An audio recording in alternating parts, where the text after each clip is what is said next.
شب برات کے بارے میں خوب سمجھ لیں، بہت سارے کام کیے جاتے ہیں۔ اس رات کے بارے میں یہ کہا جاتا ہے عبادت کی فضیلت ہے، ایک بات یہ ہو گئی۔ دوسری بات یہ بتائی جاتی ہے کہ اس رات قبرستان جانا چاہیے۔ تیسری بات یہ بتائی جاتی ہے اس رات تقدیر کے فیصلے ہوتے ہیں۔ چوتھی بات یہ بتائی جاتی ہے اس رات قرآن نازل ہوا ہے۔ پانچویں بات یہ بتائی جاتی ہے کہ اس رات میں پٹاخے وٹاخے، یا چھٹی یہ کہ نہانا دھونا چاہیے۔ ساتویں یہ کہ کوئی میٹھا بیٹھا کھانا چاہیے، کھلانا چاہیے، برکت ہوتی ہے رزق میں۔ جی، پتوں کا، بیری کے پتوں سے نہاتے ہیں لوگ، بیری کے پتوں سے، بیری کے سارے، میں تو بکریاں چرانے جاتا تھا نا، تو بیری کے پتے وہ شب برات سے پہلے شارٹ ہو جاتے تھے، ہم پہلے سے بکریوں کو چرا کے لے آتے تھے، شب برات میں پتے غائب ہو جائیں گے۔ تو ان میں صرف ایک عبادت ایسی ہے جس میں اختلاف ہے۔ جمہور حضرات اس کے قائل ہیں کہ شب برات کی رات میں عبادت کا ثواب دوسری راتوں سے زیادہ ملتا ہے، اور بعض اس کے قائل ہیں کہ عبادت کی بھی کوئی فضیلت نہیں ہے سرے سے۔ دونوں کے دلائل ہیں۔ میں نے اس بارے میں آڈیو بیان ایک ریکارڈ کروایا ہے، آپ گوگل پہ سرچ کر سکتے ہیں، شب برات مفتی طارق مسعود، شب برات کے دلائل، آڈیو بیان ہے۔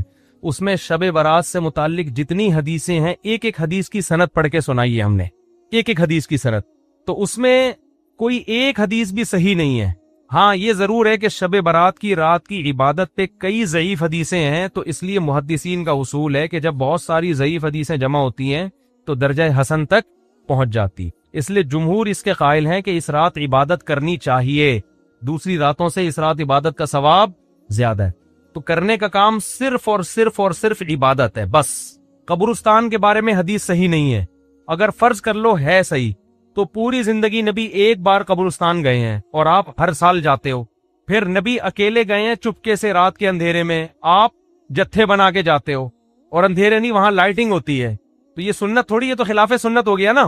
پھر صحابہ میں سے کسی سے بھی ثابت نہیں ہے کہ زندگی میں اس رات میں ایک بار بھی قبرستان گئے ہوں، ایک بار بھی قبرستان گئے ہوں، تو یہ کیسی سنت ہے جس پر صحابہ نے عمل نہیں کیا۔ نہانا دھونا کسی حدیث سے ثابت نہیں ہے، حلوے مانڈے پٹاخے کسی حدیث سے ثابت نہیں ہے۔ قرآن میں صاف طور پر ہے انا انزلناہ فی لیلۃ القدر، ہم نے قرآن نازل کیا ہے کس میں؟ لیلۃ القدر میں، رمضان کی آخری عشرے میں۔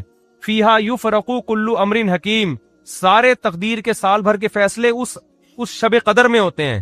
تو اتنی واضح قرآن کی آیتیں موجود ہیں، تو شب برات کے بارے میں ایسی روایتیں موجود نہیں ہیں، سمجھتے ہو؟ اس لیے بعض ائمہ اس کے قائل ہے کہ بعض رافضیوں نے، بعض لوگوں نے لیلۃ القدر جو ہے نا رمضان کے آخری عشرے میں ہوتی ہے، اس رات کی ویلیو کو گھٹانے کے لیے اس کی اہمیت بڑھائی ہے، تاکہ اس رات کی ویلیو کیا ہو جائے؟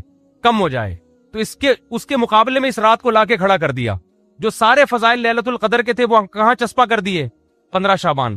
قرآن کہہ رہے ہیں واضح طور پہ ہم نے لیلۃ القدر میں قرآن نازل کیا۔ شب برات والے کیا کہتے ہیں؟ 15 شعبان کو نازل کیا۔ وہ کہتے ہیں اس میں بھی کیا، اس میں بھی کیا، پھر تعویلات کی جاتی ہیں۔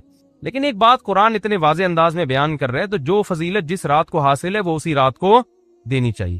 تو 15 شعبان کو صرف اتنا اگر کرنا ہے تو صرف انفرادی طور پر عبادت کی جائے، اس کا بھی کوئی مخصوص طریقہ نہیں ہے۔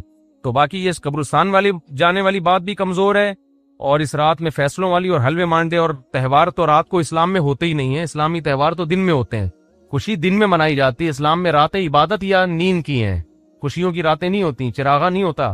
عید الفطر دن میں ہے نا، عید الاضحیٰ بھی کب ہے؟ دن میں ہے۔ جمعے کی نماز بھی کب ہے؟ دن میں ہے، جس میں کراؤڈ ہوتا ہے، جس میں نہا دھو کے ہم آتے ہیں، ساری دن کی اعمال ہیں، یہ رات کے نہیں ہے۔ رات سونے کے لیے ہے، آرام کرنے کے لیے یا عبادت کرنے کے لیے۔ سمجھتے ہو کہ نہیں سمجھتے؟ صلاۃ و تسبیح کی جماعت بھی بدعت ہے، پڑھنی ہے انفرادی طور پہ پڑھیں، ٹھیک ہے؟ جماعت صلاۃ و تسبیح کی جائز نہیں ہے۔ تو یہ اور پتہ نہیں کیا کیا لوگ کر رہے ہیں شب برات میں، انٹرٹینمنٹ کا ذریعہ بنایا ہوا، ایک تفریح کا۔ 15 شعبان کی جو رات ہے اور 15 شعبان کا روزہ، اس کے حوالے سے بہت زیادہ لوگ سوال پوچھ رہے ہیں، تو میں نے ارادہ کیا میں ایک کلپ ریکارڈ کروا دوں۔ اس میں جو بھی میری ٹوٹی پھوٹی تحقیق ہے، جو میں نے احادیث دیکھی اس بارے میں، اور جو علماء کے اقوال دیکھے، اور جتنا میں اس کی ریسرچ کر سکا ہوں، اس کا ایک خلاصہ آپ کے سامنے رکھ دوں۔ اگر میں وہ تمام احادیث آپ کو پڑھ کے سناؤں، پھر ایک ایک کی سند پڑھوں، پھر ایک ایک کی سند پہ بحث کروں، تو وہ بات بہت ہو جائے گی لمبی، اور کلپ بہت طویل ہو جائے گا۔ تو ایک خلاصے کے طور پر پوری جو ایک تحقیق ہے وہ میں آپ کے سامنے رکھنا چاہتا ہوں۔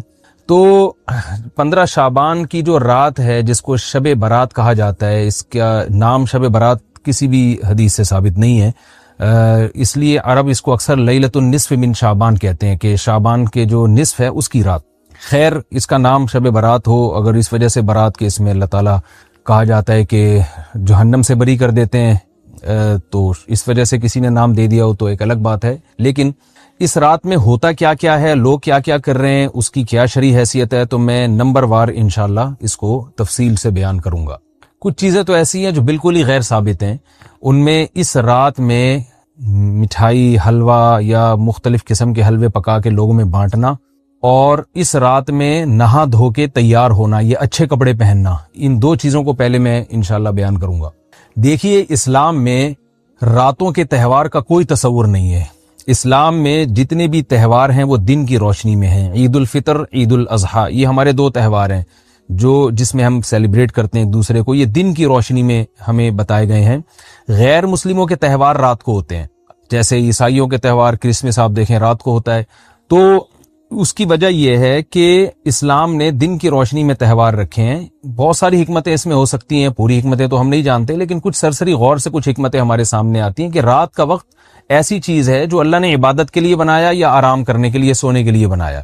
رات میں اگر آپ سیلیبریٹ کریں گے کسی بھی عمل، یعنی کوئی خوشی منائیں گے، تو اس میں انسان کی گناہوں کی طرف توجہ زیادہ جاتی ہے۔ جیسے آپ دیکھیں کرسمس میں شرابیں پی جاتی ہیں، اور جو بھی غیر مسلموں کے تہوار ہیں اس میں بھی چراغاں ہوتا ہے رات کے وقت۔ تو جبکہ ہمارے ہاں جو عید الفطر ہے وہ دن کی روشنی میں ہم نماز پڑھ کے اس کی ابتدا کرتے ہیں۔ تو آپ کہہ سکتے ہیں کہ شب برات کو کوئی تہوار تو نہیں مانتا، تو دیکھیں تہوار زبان سے ماننا ضروری نہیں ہے۔ آپ اپنے عمل سے جب کوئی ایسا کام کرتے ہیں جو تہواروں میں کیا جاتا ہے، تو اس کا مطلب یہ ہوا کہ آپ اس کو تہوار مان رہے ہیں، یعنی آپ اس کو ایک خوشی کا دن مان رہے ہیں۔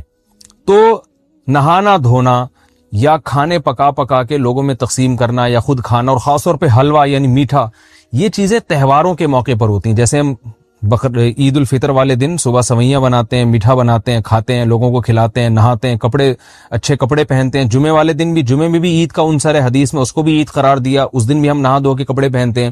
تو جو لوگ 15 شعبان کی رات کو نہاتے دھوتے ہیں، اسپیشلی اس رات کو کہ بھئی آج کوئی تہوار ہے یا آج کوئی خوشی کا دن ہے، اور مٹھائیاں کھاتے ہیں یا حلوے پکاتے ہیں، تو وہ زبان سے اس کو تہوار نہ بھی کہیں، اپنے عمل سے یہ بتاتے ہیں کہ تہوار ہے، جبکہ یہ تہوار نہیں ہے۔ اسلام میں کوئی اس کی ایک ضعیف روایت بھی نہیں ہے کہ آپ صلی اللہ علیہ وسلم نے، میرے علم میں نہیں ہے، کم از کم ہو سکتا ہے کوئی موضوع من گھڑت روایت موجود ہو جس میں کوئی کہیں بھی نہیں ہے کہ آپ صلی اللہ علیہ وسلم نے اس رات کو ہمیں نہانے کا حکم دیا ہو، یا اچھے کپڑے پہننے کا حکم دیا ہو، یا کھانے پینے کا یا حلوے کھلانے کا، ہمیں حلوے مانڈے کا ہمیں حکم دیا ہو۔ تو اللہ کا واسطہ یہ بدعت ہے، اس کو ختم کریں اپنے معاشرے سے۔ اور اسلام میں تہوار کا ٹائم دن میں ہوتا ہے۔ عید الفطر، عید الاضحیٰ ہے جس میں ہم دن میں قربانی کرتے ہیں اور کھاتے ہیں، پیتے ہیں، نہاتے ہیں، دھوتے ہیں۔ راتوں کے یہ کام نہیں ہے، رات کو آپ سوئیں یا عبادت کریں۔ تو ایک چیز تو یہ تھی جو میں بتانا چاہ رہا تھا۔ دوسری چیز، اس رات کو قبرستان جانا۔ دیکھیے اس بارے میں حدیث پیش کی جاتی ہے، مشہور حدیث ہے، لوگ سنتے رہتے ہیں کہ نبی صلی اللہ علیہ وسلم رات کو اٹھے اور امی عائشہ رضی اللہ تعالیٰ عنہ بھی آپ کے پیچھے چلی گئیں، اور آپ صلی اللہ علیہ وسلم جنت البقیع میں مغفرت کی دعا مانگ کے تشریف لے آئے واپس۔ تو یہ حدیث انتہائی درجے کی ضعیف حدیث ہے، اور ایک تو ضعیف حدیث ہے، دوسری بات یہ کہ اگر ہم تھوڑی دیر کے لیے فرض کر لیں یہ صحیح حدیث ہے، اور ہم کہتے ہیں کہ بھئی نبی صلی اللہ علیہ وسلم نے یہ عمل کیا ہے، تو صحابہ میں سے کسی سے ضعیف حدیث سے بھی ثابت نہیں ہے کہ کوئی اس رات قبرستان گئے ہوں۔ حضرت ابو بکر کے بارے میں کوئی روایت نہیں ملتی کہ اس رات قبرستان گئے ہوں، حضرت عمر کے بارے میں کوئی روایت نہیں ملتی، یہ کسی ایک صحابی کے بارے میں نہیں۔ تو آپ مجھے بتائیں کہ یہ کیسی سنت ہے کہ جو صحابہ کی سمجھ میں نہیں آئی اور ہماری سمجھ میں آ گئی ہے؟ تو مشرکین مکہ یہ کہا کرتے تھے لو کان خیرن ما سبقونا الیہ، قرآن مجید کی آیت ہے کہ اگر یہ اسلام میں کوئی خیر ہوتی تو یہ صحابہ ہم سے پہل نہ کرتے، یہ صحابہ نے ہم سے پہل کیا ہے، اس کا مطلب ہے یہ اسلام خیر کا کام نہیں ہے۔ تو مشرکین کو صحابہ سے چونکہ نفرت تھی، اس لیے کہتے تھے کہ یہ چونکہ اسلام کو فالو کر رہے ہیں تو یہ اس کی علامت ہے کہ اسلام خیر نہیں ہے، کیونکہ خیر میں تو ہم صحابہ سے آگے ہوتے ہیں، اپنے بارے میں ان کا یہ اس خوش فہمی میں مبتلا تھے وہ۔ لیکن ہماری رائے کیا ہے؟ ہم یہ کہتے ہیں کہ لو کان خیرن لسبقونا الیہ، وہ کہتے تھے لا سبقونا، ہم کہتے ہیں لسبقونا، کہ اگر کوئی بھی خیر کا کام ہے تو صحابہ ہم سے ضرور اس میں پہل کریں گے، یہ ہو نہیں سکتا کہ خیر کا کام وہ ہم کریں اور صحابہ نے نہ کیا ہو۔ تو اسی طرح میں یہ عرض کرتا ہوں کہ دیکھیں اگر قبرستان جانا اس رات میں سنت عمل ہوتا تو صحابہ یقیناً جایا کرتے، کوئی ایک صحابی تو گیا ہو، یہ کیسی بات ہے جو صحابہ کی سمجھ میں نہیں آئی اور ہماری سمجھ میں آ رہی اور ہم قبرستان جا رہے ہیں اس رات کو۔ چلیں اگلا اسٹیپ تھوڑی دیر کے لیے فرض کر لیتے ہیں کہ نبی صلی اللہ علیہ وسلم جو ایک رات قبرستان گئے، فرض کر لیں وہ حدیث بھی صحیح ہے، یہ بھی فرض کر لیں کہ صحابہ اگرچہ نہیں گئے مگر ہم صحابہ سے بھی زیادہ آگے نکلنے کی کوشش کرتے ہیں اور صحابہ کو سمجھ میں نہیں آیا، ہمیں سمجھ میں آ گیا، تو چلیں فرض کر لیں تھوڑی دیر کے لیے کہ اس رات کو جانا ہم سنت مان لیتے ہیں، آپ کے دلائل ہم مان لیتے ہیں اور صحابہ کی سمجھ میں نہیں آئے لیکن ہماری سمجھ میں زیادہ آ رہا ہے، ہم فرض کر لیتے ہیں، مان لیتے ہیں کہ اس رات قبرستان جانا سنت ہے۔ تو آپ مجھے بتائیں نبی نے جو عمل جس طرح سے کیا ہو اس طرح سے سنت ہوگا، یا آپ اپنی طرف سے جس کو ہم پشتوں میں کہتے ہیں اخپل طریقے سے کرنا سنت ہے؟ نبی نے فجر کی 2 رکعتیں پڑھی ہیں اور ہر رکعت میں 2 سجدے کیے ہیں، آپ اگر فجر کی 3 رکعتیں پڑھیں گے تو کیا نماز ہو جائے گی آپ کی؟ اب آپ دلیل میں یہ کہیں کہ نبی نے فجر کی نماز پڑھی ہے تو مجھ پر بھی لازم ہے، تو بھائی نبی نے پڑھی ہے تو جیسے نبی کے پڑھنے سے آپ پر پڑھنا لازم ہو گیا تو جس طرح سے پڑھی ہے اسی طرح پڑھنا لازم ہوگا، اخپل طریقے سے پڑھنا لازم نہیں ہوگا۔ تو اسی طرح یاد رکھیں، فرض کر لیں کہ نبی قبرستان گئے ہیں اور یہ قبرستان جانا سنت ہے، تو نبی کس طرح گئے ہیں اور کتنی دفعہ گئے ہیں؟ نبی رات کو چپکے سے اٹھ کے گئے ہیں، کوئی کسی کو آپ نے جمع نہیں کیا، کسی کو بتایا تک نہیں، جو اس حدیث سے پتا چل رہا ہے ہمیں، اگرچہ یہ ضعیف حدیث ہے لیکن فرض کر لیں یہ صحیح ہے، تو کہیں پتہ بھی نہیں چل رہا، چپکے سے قبرستان گئے اور چپکے سے واپس آئے اور پوری زندگی میں ایک دفعہ گئے، جبکہ ہمارے ہاں ہر سال قبرستان میں لوگ جا رہے ہیں، جب بھی شب برات آتی ہے لوگ قبرستان جاتے ہیں ہر سال، نبی ایک دفعہ گئے اور آپ ہر سال جا رہے ہیں۔ نمبر 2، جاتے جتھوں کی شکل میں، نبی تو چپکے سے گئے ہیں، تو آپ رات کو 2-2:30 بجے ذرا چپکے سے اٹھیں اور تنہائی میں جب قبرستان میں وحشت ہو اور اندھیرا ہو اور وہاں قبرستان جائیں، اتنا دم ہے آپ میں، تو ہم کہیں گے بھئی آپ نے نبی کی سنت کو زندہ کیا ہے۔ لیکن آپ تو جتھوں کی شکل میں جا رہے ہیں، نہا دھو کے جا رہے ہیں، خوشبو لگا کے جا رہے ہیں، تیار ہو کے جا رہے ہیں، اور جو کچھ وہاں خرافات ہو رہی ہیں قبرستان میں وہ تو ساری دنیا کو معلوم ہے، میلے ٹھیلے لگے ہوئے ہیں وہاں پہ، گولے گنڈے بک رہے ہیں، برگر بک رہے ہیں، گول گپے بک رہے ہیں وہاں پہ، اور پھول الگ بک رہے ہیں، ہار پھول قبروں پہ چڑھانے کے لیے۔ کیا بدماشی ہے یہ، کیا منہ دکھائیں گے رسول اللہ صلی اللہ علیہ وسلم کو قیامت کے دن؟ آپ کے سامنے کیا وہ حدیث نہیں ہے کہ نبی صلی اللہ علیہ وسلم نے فرمایا کہ روایت میں آتا ہے کہ کچھ لوگ قرب میدان حشر میں آئیں گے تو ان کے چہرے ایسے ہوں گے جیسے میری امت کے چہرے ہوتے ہیں، میری امت کی شکل ہوتی ہے، حدیث کا مفہوم میں بیان کر رہا ہوں۔ تو جب وہ حوض کوثر کا پانی پینے کے لیے میرے پاس آئیں گے تو فرشتے ان کو بھگائیں گے، سحقن سحقن، تو آپ صلی اللہ علیہ وسلم پوچھیں گے یہ تو میری امت ہے، آپ تو فرشتے کیا کہیں گے کہ یہ آپ کی وہ امت ہے جنہوں نے آپ کے دنیا سے جانے کے بعد دین میں ایسی چیزیں ایجاد کر لی تھی جن کا آپ نے حکم نہیں دیا، تو آپ کیا فرمائیں گے؟ سحقن سحقن، دور کرو ان سے۔ تو ایسا نہ ہو کہ ہم قیامت کے دن رسول اللہ صلی اللہ علیہ وسلم کی شفاعت سے محروم ہو جائیں۔ تو اللہ کا واسطہ قبرستان مت جائیں اس رات، گھر میں بیٹھیں آرام سے، یہیں بیٹھ کے میت کے لیے مغفرت کی دعا کریں، اور اگر آپ سمجھتے نہیں یہ حدیث بالکل صحیح ہے اور جانا لازمی ہے تو پھر تنہائی میں جائیں، ایسے قبرستان کا انتخاب کریں جہاں آپ کے علاوہ کوئی بھی نہ ہو، اور پھر چپکے سے جائیں اور پتلی گلی سے واپس آ جائیں آپ۔ اگرچہ ہم تو اس کو بھی نہیں مانتے لیکن اگر کرنا ہے تو پھر اس طریقے سے عمل کریں، اگر آپ حدیث کو فالو کرنا چاہتے ہیں آپ اپنے خیال کے مطابق۔ تو یہ 2 باتیں ہو گئی۔ ایک تیسری چیز کیا ہے؟ کیا قرآن اس رات میں نازل ہوا ہے اور تقدیر کے فیصلے اس رات میں ہوتے ہیں؟ دیکھیے قرآن میں 2 جگہ اللہ نے اس مضمون کو بہت وضاحت سے بیان کیا، ایک سورہ دخان میں انا انزلناہ فی لیلۃ مبارکہ کہ ہم نے اس کو مبارک رات میں نازل کیا، اور اللہ نے فرمایا فیہا یفرق کل امر حکیم، اس میں حکمت والے فیصلے ہوتے ہیں اس رات میں۔ دوسری جگہ 30ویں پارے میں سورہ قدر میں اللہ نے فرمایا انا انزلناہ فی لیلۃ القدر، ہم نے اس قرآن کو لیلۃ القدر میں نازل کیا، اور اس میں بھی اللہ نے فرمایا تنزل الملائکۃ فیہا کہ فرشتے اس رات میں اترتے ہیں باذن ربہم من کل امر، تمام قسم کے معاملات لے کے۔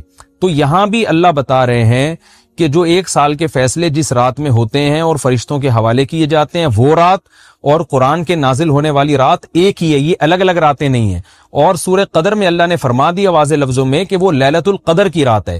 تو اتنی وضاحت کے بعد پھر یہ کہنا کہ اس رات میں قرآن نازل ہوا تھا جبکہ اس کے بارے میں کوئی صحیح حدیث موجود بھی نہیں ہے، ضعیف یا موضوع روایتیں ہیں، تو یہ بالکل قرآن پر میں سمجھتا ہوں کہ یہ ٹھیک نہیں ہے، بالکل دلیل کے لحاظ سے یہ کمزور بات ہے۔ اگرچہ بعض علماء اس طرف گئے ہیں اور انہوں نے تعویل کی ہے، انہوں نے یہ تعویل کی ہے کہ قرآن جو ہے آسمان دنیا پہ آیا لیلۃ القدر میں، اور وہاں سے جو نیچے نزول شروع ہوا ہے وہ شب برات میں ہوا ہے، لیکن یہ تعویل عقل سے بعید ہے اور اس تعویل کی ہمیں ضرورت بھی نہیں ہے۔ 2 صحیح حدیثیں ٹکرا رہی ہوں یا قرآن کی آیت کسی ایسی متواتر حدیث سے ٹکرا رہی ہو تو پھر تو وہاں ہمیں تطبیق دینے کی ضرورت پیش آتی ہے، جب قرآن کے مقابلے میں کوئی حدیث ہی نہیں ہے، صحیح حدیث بھی نہیں ہے۔ حالانکہ قرآن کے مقابلے میں تو فقہا کہتے ہیں کہ اگر صحیح حدیث بھی ہو، متواتر نہ ہو، صحیح حدیث بھی ہو تو وہ بھی ظنی ہوتی ہے، تو اس حدیث کو رد کیا جائے گا, قرآن میں تعویل نہیں کی جائے گی.